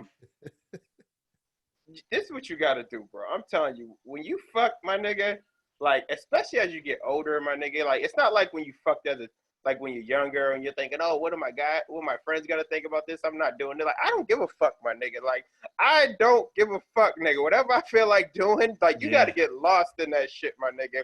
And like, what I'm saying is, when you fuck, my nigga, you got to be a disgusting human being, my nigga. You have to embarrass your own ego, my nigga. You know what I'm saying? And that's the shit I be on, nigga. I like nigga, like my mom would never want to know the things I be doing. Yeah, I be fucking I told my mom was like, "Can I listen to your podcast?" And I was like, "No, because I'm gonna talk about peeing on people." Yeah, right. And the song, if you want to hear fucking, oh, I got a song for you. I Feel Like Fucking by Plies. You ever heard that song? Nah. What? You never heard that song? Yeah, because like, all right, here's the problem, and this is why I didn't get into Plies like that. Because when I was younger, when Plies was popping, I wasn't fucking like that. I was fucking a little bit here and there. It was like I was getting lucky. I wasn't right. It's all accidental fucks. It's accidental. Like, oh shit, and then this happened. Yeah. But like Plies is very much like I'm in control of the fucking, and then I was like, I can't get into it. Then I started fucking for real. And I was like, oh, this nigga was preaching gospel. Why and that nigga died? One day I woke up next to a chick. No, I was like, me and this chick, we hooked up or whatever. We were talking about music. And she was just like. All right, real quick, I'm going to stop you right there, my nigga. To get to the fucking, stop saying hooked up. Say, I fucked this chick, I busted. You got to get more aggressive with your language. Hey, bro. No, bro. Stop saying hooked up, nigga. That's high school shit, nigga. I fucked this chick, I busted down. Just be as nasty as you want to be, my nigga. You know what I'm saying? I aired this chick out. Say something like that, my nigga. Go, do it right now. See how you feel. See if it makes you feel uncomfortable. All right. So basically, we just been smashing, right? All right. See, that's how I flowed so much way better. All right. You're right. No, I think the reason you're saying this too is because you know how I actually talk. Right. I'm saying trying to be PC, like no, nigga. I know you. Hooked up, nigga. Like, what is this fucking American Pie, nigga? Nah. So So we finished smashing, right? It was fun. It was cool, and we're like laying there, we're talking about music and shit. And I bring up Plies, and she's just like, when I was younger, I had the biggest crush on Plies because every time you rapped, it sounded like he had a pussy in his mouth. I was like, nigga, dog. That's a dirty nigga. I'm gonna tell you a weird story. Plies, like, there's a couple albums I bought more than once. Yeah. Biggie's Life After Death. Yeah. Lil Wayne's The Carter 2. Yep. And Plies album. I don't know why. Plies album. At that moment in my life, my nigga, was like, that's when I was like, see, like, when I was in high school, like you said, I was getting a lot of accidental pussy. Yeah. But when 1 year out of high school, I moved out of my mom's house. So that's that changes changes everything. Fucking, my nigga. And it's like, you remember all them stories I used to call you and Sam about all the wild shit I was doing? Fucking, it was just like, that nigga, he's on some shit, dog. And he kind of put me ahead of the curve, my nigga, because it's like, all right, these are what niggas who are really getting pussy are doing, my nigga. I'm not taking advice or listening to niggas who don't get pussy tell me what I should be doing with pussy, my nigga. You know what I'm saying? Like, niggas who really get pussy, I'm gonna listen to them, my nigga, at least. Facts. You know what I'm saying? Yeah. So I would listen to that song, nigga. Just take that song in, and it's just like you don't have, especially with girls sometimes, like, after you get the pussy, you don't have to react to it the way they react to it. You know what I'm saying? And that's the key to learn in life, my nigga. I mean, and it's not about being a dog or nothing. This is like, you know what I mean? Like, you keep it real with them from the beginning. Like, I'm just trying to do this and this, that. And if you end up fucking, then, you know what I'm saying? She gotta make an adult decision on her. Oh yeah, 100%. No, 100%. No, I'm telling you, I'm cool. I'm pretty much cool. I'm cool, open, honest, and shit. Yeah. From the moment, like, right before we have sex, then after we have sex, I become like the biggest nerd. I'm like, all right, that was great. Now I'm gonna watch cartoons for a while, right? And watch cartoons too, right? I'm gonna talk to you about wrestling for like 30, 45 minutes. Hey, and that's cool, dog. Yeah, it's just, that's what it is, man. If you can't do that shit after, then that ain't the bitch you need to be fucking with. But that's not. But you can fuck her still, though. Exactly. And I feel like, and honestly, I feel like listening to this shit, listening to Plies in general, and I saw like a guy like Future or whatnot, it's kind of like, Plies enjoys having sex. Exactly. And that's what I was trying. That's more or less what I was trying to get. You gotta enjoy and do the shit that makes you, like, if it makes you feel, if you enjoy licking bitches' knees, you should be licking bitches' knees, and you should be doing that at exemplary levels, my nigga. You know Nick, say that as Kevin Gates, bro. If you ready to venture beyond the booty, you go down the leg a little bit further, you get to the back of the joints. That's where you get the most erogenous. It's almost like a lower leg booty. It's like the pre-booty. The pre-booty. Post-booty. You put the knee back, you put the calf on the quad, and that makes a small booty. Make that knee lock up. Make that knee lock up. You got a white girl booty right there. But yeah, like, I like the big girls because the flaps feel like booty. Right. But like you was saying about like Future and Plies, like you said, Plies rap like he likes fucking. Future rap like he like getting pussy. Those are two different things. Yes. Nigga, dog. Yes. You know what I'm saying? Two completely different things, dog. Two completely different things, bro. Right. He likes that he can put. He likes putting a woman through some shit. Like, right. I'm gonna treat her like I'm a fucker to treat her like shit. Plies is like, I'm getting her just to fuck. I'm trying to fuck her. All right, and we're gonna really be fucking all. We're gonna really be fucking. I don't know what's gonna happen after that, but we're gonna. It's like this night's gonna be great, nigga. This night's gonna be because even like Plies, like, even Future is just like, Future's one of those niggas that like he wants to keep on as much. He wants to wear as much clothes as he wants to wear all the clothes he can while he's having sex. Like, I have my socks on, my chains on. Right, nigga. Flies gets butt ass naked. Like, all right, you doing this? Future rap like he put his drawers on right after he finished fucking. Yeah, nah, you gotta He don't even take them off. He just go over the top. He just goes. He takes his dress to mid thigh, nigga. That's it. No, not even. You know, he puts his dick back through like the brief. It's like, all right, that was good. He got custom trap doors on his drawers. Exactly. Like, oh, yeah. Yo, actually though, I was on Facebook and they were trying to sell me some drawers that were just like, it was like a trap door, like for your balls. like, but yeah, for your balls and your dick, because it was like, because they basically were just like, yo, you ever been out and like it's like a hot day and your balls stick to your calf? Isn't that to your thigh? Isn't that annoying? And I was like, that's annoying, but not enough to make a whole business out of it. But then I was also like, huh. Give me your selling point.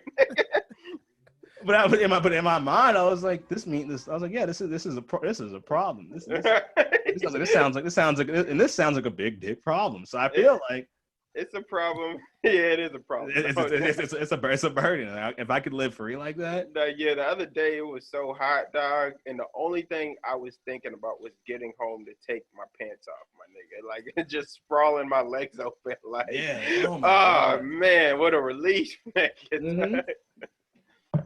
I'm just tired of just going out and just you have to go out and adjust your shit, like adjust it in public, like dig for change super right, hard. Nigga. I'm at like I had to buy a trimmer and trim my balls, nigga. My hair was just getting out of control, and you realize that when you get older, like, yo, you got to maintain your ball hair, my nigga. Yo, you have to, but like, you can't just be going crazy out there, going jungle style, my nigga. That shit's for the birds. You can't do that shit. Because the way I look at it was like, all right, nigga, if you go down on the chick, and her shit's like mad unmaintained and shit, and just like, come on, my nigga, like I'm already here, I guess I'll finish. But this isn't my preference, my nigga. You know what I'm saying? And I'm pretty sure girls feel the same way, my nigga. If she might be in a mood where she want to go hard, nigga. But if you out here got all these fuzzy nuts, my nigga, you can't really, like, you can't knock her for not going as hard as you potentially could, nigga. Facts, bro. Like when they play football and shit, nigga, they trim the grass beforehand. Right, exactly. There's some real shit because you could get injured. You could get injured. Right, you get some turf. What is that called? Astral burns. Turf. Like, burns, you get turf toe and shit. Yeah, now you fucked up. Yeah. Now you fucked up. You don't get a proper grip. Now you tore your ACL. Your fucking whole career is over. Your whole career's over, nigga, because you was being lazy. Yeah, like also I have more appreciation because like now, like I haven't been to a barber in like 2-3 months, and like my beard is getting out of control. Like my beard is so crazy where it's like I put my mask on, after the beard is going to the hairs go into my mouth. Yeah, and then it's like I end up swallowing hairs. Yeah, and I just like. Yeah, I be like trimming my shit. Nigga. I'm new to the beard game, but I've been having a beard oil and balm every morning and shit. Yes, nigga. It's a whole different experience, nigga. Your balls need that same attention. Right, nigga. You gotta get a ball balm. Yeah, you need some ball balm, nigga. Some ball balm, bro. Rejuvenating ball balm. You gotta rejuvenate those balls, bro. Yeah. You've been just fucking going hard to fucking ignoring your balls for years, man. Yeah, you bring a chick over and she's like looking at it like, I'm already here, but I'm not excited. Yeah, right, nigga. And I notice when my balls is trimmed, man, girls when they want to fillet me, nigga, they go way harder, nigga, than when my balls. Just like, oh, yeah, exactly. So it's like, what am I gonna do? Keep hairy balls because my balls grow hair? Nigga, is that the only reason why my balls are hairy? Yeah, or am I gonna trim them down and get the kind of fillet that I want in my life, my nigga? You know what I'm saying? But then like you ever cut yourself when you shave your balls, bro? Oh yeah, that's why I spend money on quality trimmers, nigga. Yeah, like, so that's that trimmer. Like I don't put razors to my balls. Oh no, not even never. But I got never. a trimmer. I got the guards. I invested a lot of money in this shit. You be giving your balls a fade, like real quick, nigga. Dog. My ball trim game is immaculate. Right, I spray it with the fucking barbicide out. Shit. You show all the bootleg DVDs. Like, yeah, that's gone 60 seconds right there. You want that? Right. I got the ball talk in the back. If you want the ball talk. I wonder what kind of porn do like chicks be watching. I know like girls. A lot of girls watch lesbian porn. Even I've had because I think well, I think maybe makes them in my 30s now. Shit. When I date chicks and we start hooking up, I ask that all the time. Like, what are you into? What do you like and shit? And the ones they like are the ones where it's just like the woman kind of is having a good time. Kinda. Like, quote unquote, kind of like she's having a good time. Like, she's like, oh, because I remember I was watching one video. I sent to a chick like, yo. Yeah, you good. No, I'm sorry. I was talking to my son. I'm listening. It's all good. But she was like, I was like, yo, so what do you think about this? And she's like, it's okay, I guess. Then I showed her another one where the chick was like, you know, and I found the video. I was like, oh, what about this? She's like, oh my God, that chick looks like a real woman. It's like passionate and shit. Like not even because a lot of porn chicks, it's always like, even when they don't have, even when they don't have quote unquote good bodies, they're in pretty good shape. Right.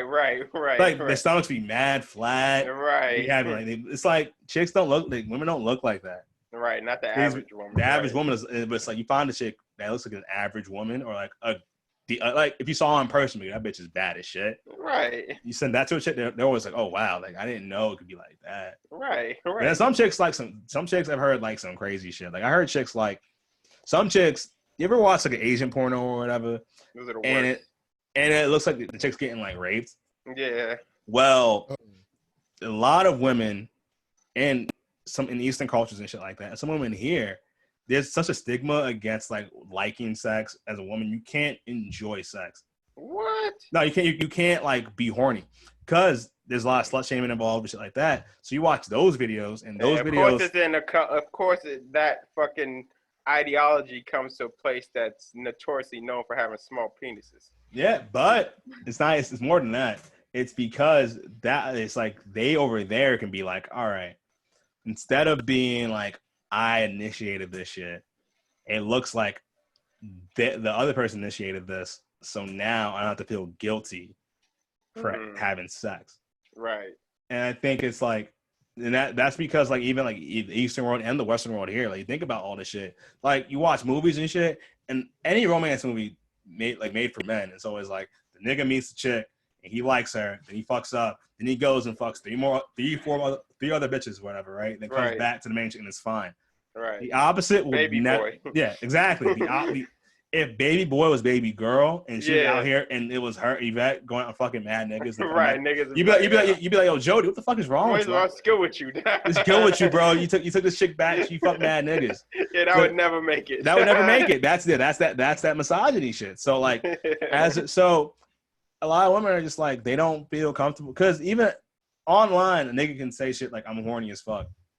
A lot of chicks start saying that shit now though too. Yeah, they say that shit now too, but every time they say that shit, it's like 50,000 niggas in the DMs being like, "What's good? What's good?" Well, that's just niggas being niggas, though. Niggas being dumb. Yeah, it's just like, well, where I look at it a different way. Like, all right, it's social media, right? You can't anything you put on social media. You can't, Julian, watch yourself, bro.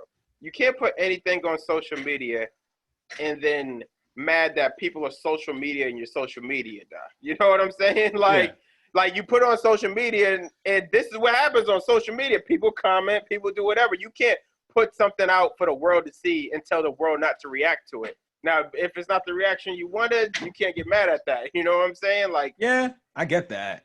But this is where I'm pretty sure it's annoying. It's annoying. It gets crazy. Yeah, there's nothing to, niggas. Yo, the thirst of niggas is so unbelievable. I've said this shit 1,000 times. The story I told.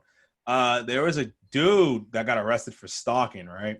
Because he followed a chick's social media and he looked at her selfies when she was walking outside, and he'd zoom in, look at the reflection of her eyes to see street signs.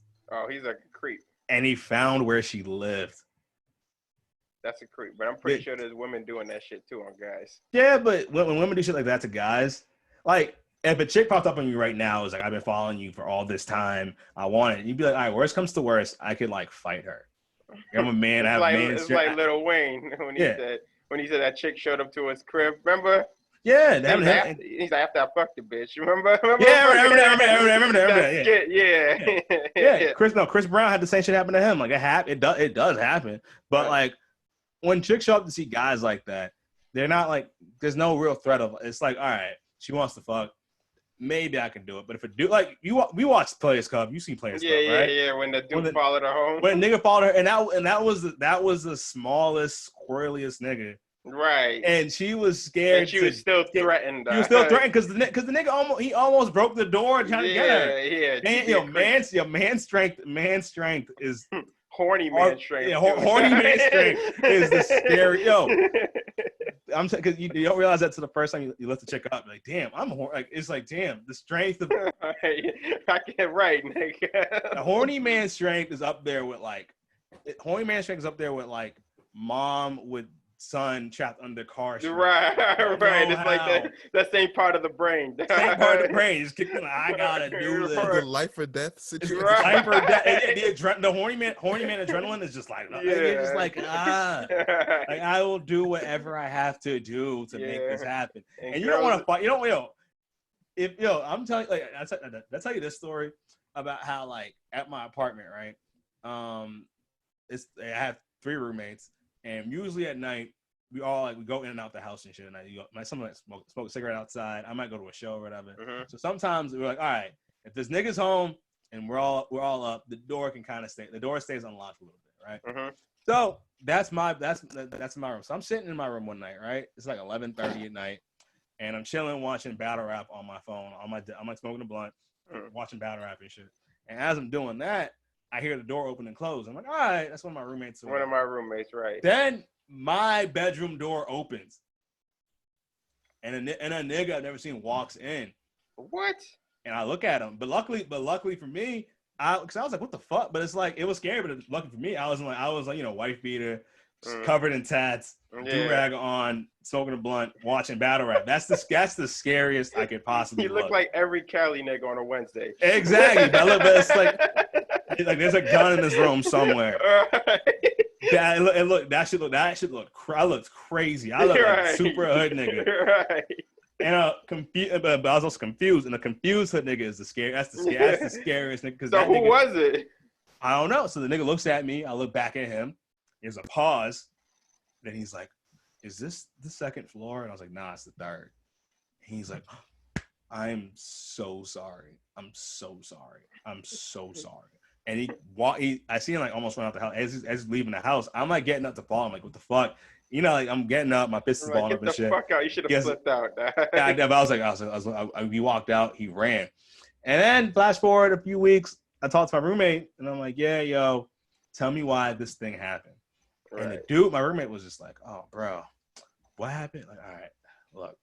So on the second floor, one of the roommates there, he gets dudes from Grindr to just come to the house. Word. He just, and it's like he tells them the door's unlocked. They walk to his room. Of course, this just so happened. They walk to his room. They're there for like 15 minutes, and then he leaves. Then the guy leaves. But so that dude walked in. He walked in thinking it was a Grindr date. He walked in, but he didn't even know what the guy looked like. He was just going. Here's the thing. He thought you was the guy. It's 2 different things. He either thought I was nigga was gonna suck because I was like because the pause was crazy. Yeah. You go into a random spot. You're like, oh shit, my fault. You bounce. Right. But one of 2 things happens. Either he walked in, he paused and thought, okay, is this nigga that's gonna suck my dick? Right. Or because the guy downstairs is a white dude that looks nothing like me. And that's probably on his Grindr and shit. He probably thought, oh, did this nigga just get his dick sucked with the same white dude? Yeah. And I was gonna be like, oh, he's in the bathroom. Yeah. He's in the waiting room. Right. Yeah, but still, the energy. But the pause scared me because it was like I could feel that horny man energy. Yeah. That shit scared me. When I realized what it was after I found, I was like, that shit scares me to this day. Yeah, horny man energy is this. That's one of the scariest things. Yeah, right. Yeah, you understand why women feel the way they do. It was you want to make because it's like horny man energy is like. That's why women going on dates is so dangerous. It's dangerous as shit, bro. It's scary as fuck. It's mad dangerous for a woman. It's mad dangerous because like you go on a date. And then they look at you, and you can look back with the horny man energy. They're just like, all right, I feel. Right, because women have to go on dates knowing that this guy's trying to fuck them. Mhm. Like that, they know like he's trying to fuck you, nigga. Dog. You know what I'm saying? Now, if that energy is expressed in a productive way, dog, that's the gamble she's taking, my nigga. Hell yeah, that's the gamble. But that's why during the date you got to do a bunch of shit to prove you're That you're not not crazy. that guy. You're Yeah, right. you got to do a bunch of shit. Like, all right, we're gonna go to this place. That's what chivalry comes. That's why chivalry Exactly. was invented. Yep, I'm gonna pull your chair out. All I'm gonna right. talk to this. I'm gonna take you to a very public place. All right, You're gonna watch me drink not too much. All right, I'm gonna throw my fucking jacket over a puddle. Dog. Exactly, I'm gonna do shit. Yeah. Oh, your friend who coincidentally somehow knew that you were at this spot. I'm gonna say what up to her because like, I've seen it happen a few times where girls like, oh hey, Right. I just was in the neighborhood, but the whole time she's like, so make sure this nigga's not gonna kill you. Right. You gotta be like, hey, how's it going? A lot of prep, right? Like a lot of prep. I know, because I know girls, they gotta be like, all right, I'm going on this date. I'm gonna be here. If I'm gonna be here, so blah blah blah. Like they let her friend know a whole itinerary in case she turns up missing. You know. That's why, like, when you meet a girl's friends and you talk to her and you're trying to be cool and shit, they're looking back and they're trying to be polite, but deep down you can see in their eyes, I know everything about you. Right. Like already. I've seen your entire social media. Right. I know who you are. I know who your ex is. I know who your ex is. I know right, everything. They did the whole investigation. Though. Yeah, that's it. I seen your whole shit. So yeah, exactly, because like one woman could find that out, but 5 girls working for the same woman, they already got all that information. They could have found Bin Laden. Right. Let me find out Bin Laden had a bitter ex somewhere. Right. Yeah, that was no. SEAL Team 6 was the 6 girls he dated before his girl. Right. Yo, a woman will find all that. But that's what competes. Well, horny man energy is one thing, but woman in love energy is almost as scary. It's just as aggressive. It's just as aggressive. Like I've had dates where like I've sat with a girl and I've seen her look back at me, and in her eyes I could see her just imagining me meeting her parents and stuff like that. Yeah, you just see it. You could tell her brain's going way. I see her brain, and I'm like, this is terrifying. I'm still gonna fuck her though. I'm still gonna fuck her, but then I'm gonna still fuck her, and then she's gonna show up to my house at 3 a.m. to hit me with her car. So that's. Right.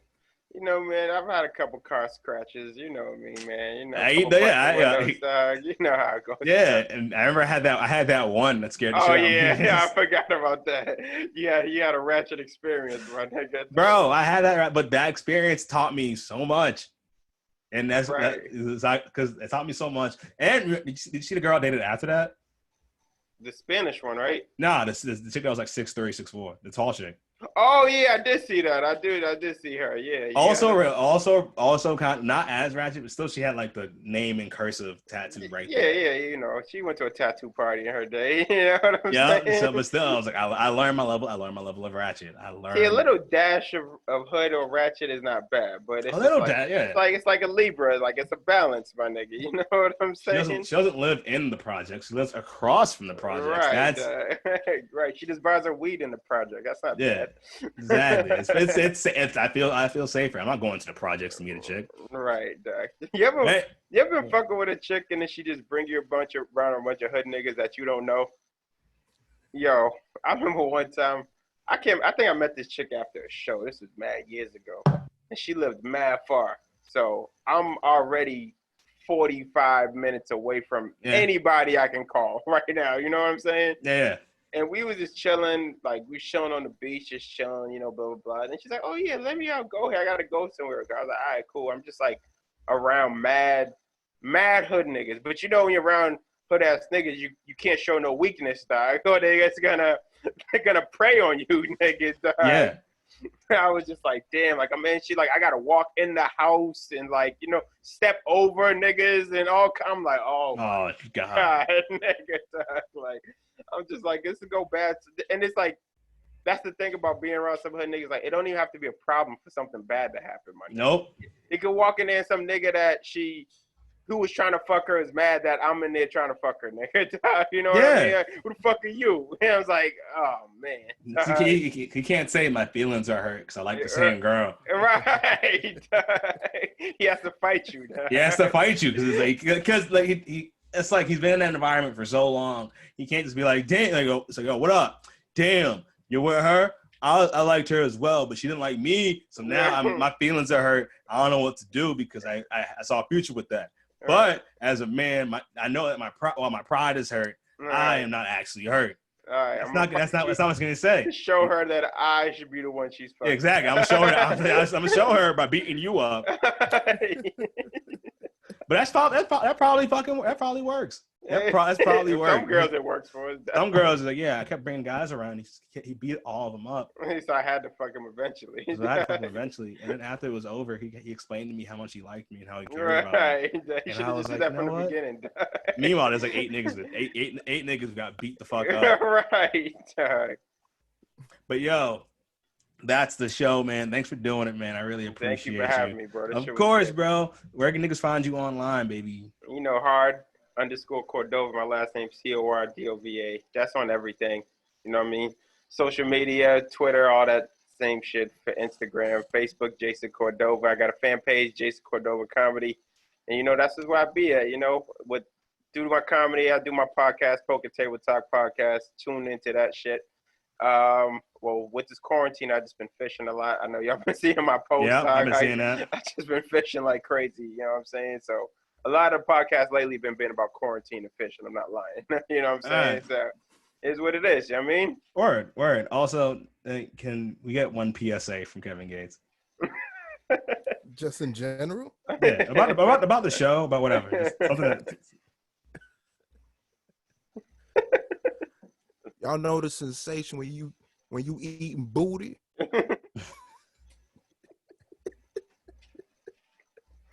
Sign out with Kevin Gates, man. You gotta sign out with Kevin Gates. I can't. It's just I'm thinking people can hear me in here. Yeah, just right. Nah, it's all good. Talk about eating booty. Right, they don't even know what you're doing. Your roommate's like, oh, what the like, I don't know what happens in the quarantine's hitting them bad, man. They just kept talking about booty. I don't know. Every 30 minutes. Wait, is that Anita Baker behind you? It is, yeah. She's probably sitting there like, Right. I have all these. I have Anita Baker looking down on me like, shame on you. When I gave you the best that I got, this is what I expected. Oh man, but yeah, no, you got to sit in front of Adina Howard. You got to sit in front of Adina Howard. Shout out to Adina Howard. I hope she's doing okay. I'm still in love with her. But yeah, all right. Any PSA or? I don't think so. You can't keep it together. Yeah, Kevin's too busy eating booty right now.